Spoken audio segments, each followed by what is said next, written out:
It gives me great pride now to welcome on this platform the Honorable Vice President of India, Shri Jagdeep Dhankhar ji, to kickstart this year's Ram Jethmalani Memorial Lecture Series.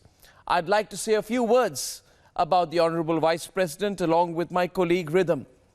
Jagdeep Dhankhar ji is a son of the soil.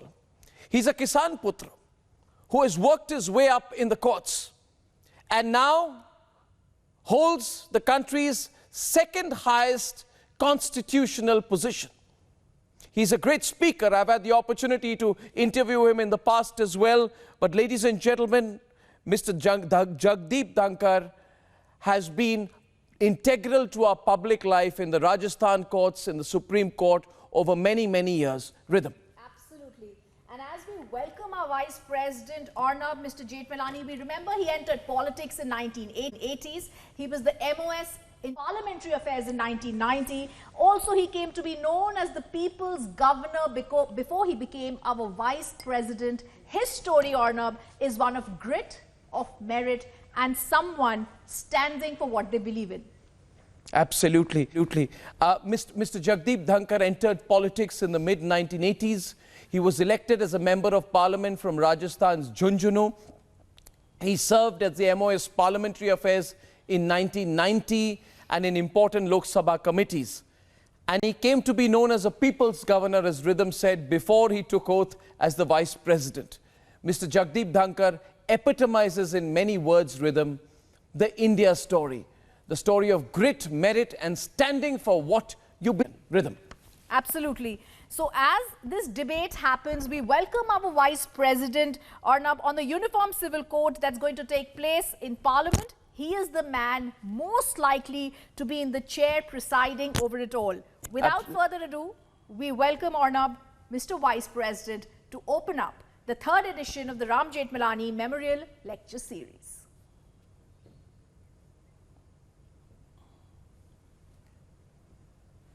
My greetings to everyone. I am grateful to Arnab and Mahesh ji for those kind words. I am deeply humbled. Regarding the topic, very well chosen. Reflections have been by Mahesh ji. They are in depth and very thorough. I would speak about the man whom I have known for several decades. It started when we both became members of the parliament and on the same side. Being on the side of Jethmalani ji has always been a big relief, be it in court or otherwise. He has always been at the peak of his profession. In last several decades, more than 6 decades, he dominated the bar in criminal jurisprudence. I have been under his tutelage and always benefited. There have been occasions when I was on the other side. I remember that when great argument was there in the Supreme Court, the trial was unjustifiably delayed and the prayer was being made that this should result in the person concerned getting relief. And in one argument, Jethmalani ji dealt with the entire issue. He said, can we have a situation in a society governed by law, in criminal jurisprudence, that there will be no trial? He was a genius. It will be very difficult for us to find another one in times to come. In every walk of life, even apart from the legal field, his presence was always impactful. He was inspiration, he generated motivation and generated a seed of aspiration in members of the bar. I see only 2 gentlemen making it out prominently in criminal jurisprudence, Frank Anthony and Jethmalani ji. Otherwise, in criminal jurisprudence, at the peak level, there has been total absence. all I can say at the moment that the subject chosen is touching the heart of millions. It is an issue which is being debated at the moment. Framers of our Constitution, in their wisdom, rightly had in Part 4 directive principles of state policy. One cannot understand how something which is there in Part 4 of the Constitution can be challenged, can be resisted. Mahesh was right when he read out the judgment that it has not received attention. If we examine the issue in global perspective, we will find in some countries right steps have been taken at the right time to have societal harmony, to have sublimity in our working. It is vital for all of us to deeply focus on directive principles of state policy. Article 14 debate indicates it in depth if we go through it.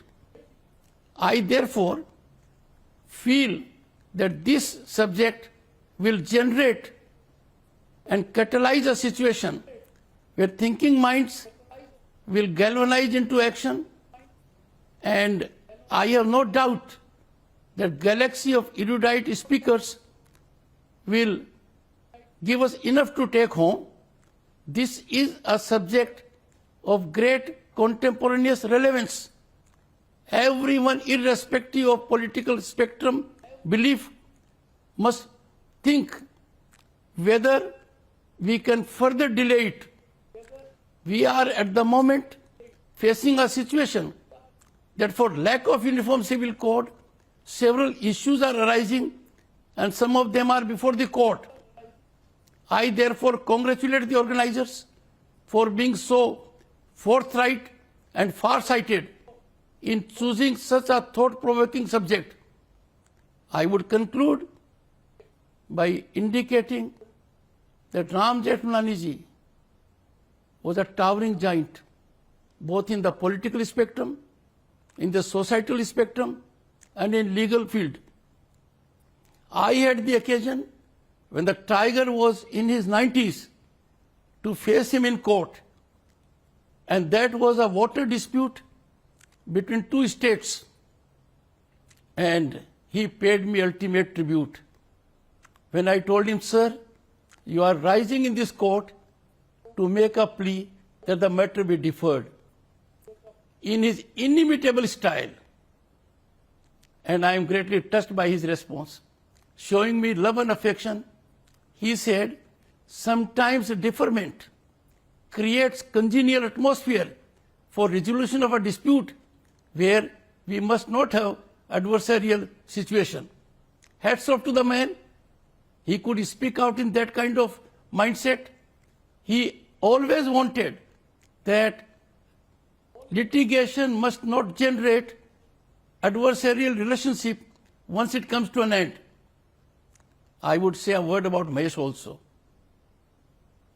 As Rajya Sabha chairman, Mahesh is a vital human resource, he himself being part of the house, and he is taking the baton from Ram Jethmalani ji very successfully.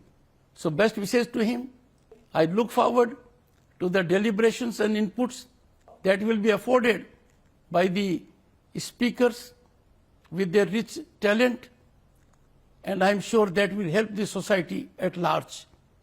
I am grateful to the organizations for making this availability available to me. Thank you so much. Namaskar. Thank you. Well, thank you. Thank you so much, Honorable Vice President Jagdeep Dhankhar ji. You summarized a few things very well.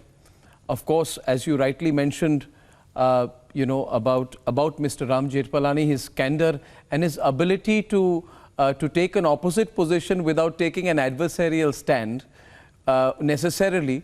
And I think what you also alluded to was his personal charm, Honorable Vice President, which allowed Mr. Ram Jethmalani sometimes to be on the other side of the bench but without being considered to be an adversary. So I think that is remarkable. I also very much, we all appreciate what you said there about how something which is enshrined in our Constitution can be legally challenged. I think, Honorable Vice President, that when you will be on the chair, we all hope is going to be the time when the Uniform Civil Code is taken up as a piece of legislation, and we look forward to your inputs and your leadership in that as well. And I'm sure Mr. Mahesh Jethmalani greatly appreciates the warm words you've said for his father and, of course, for himself as well.